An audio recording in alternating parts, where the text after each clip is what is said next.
You previously talked about the U.S. Foreign policy towards Africa, and some of your guests had very interesting thoughts on whether or not the U.S. should actually change its foreign policy towards some African quote-unquote democracies. Your thoughts?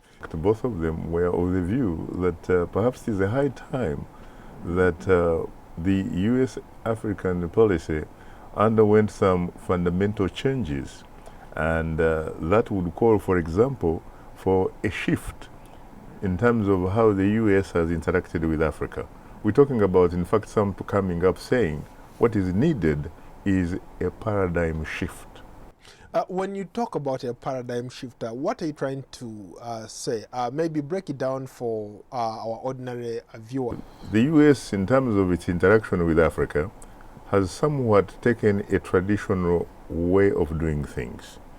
Meaning, you have Washington, for example, interacting with a country on the African continent, obviously through a government in power, but largely focusing on that country through individual person that occupies State House at that point in time.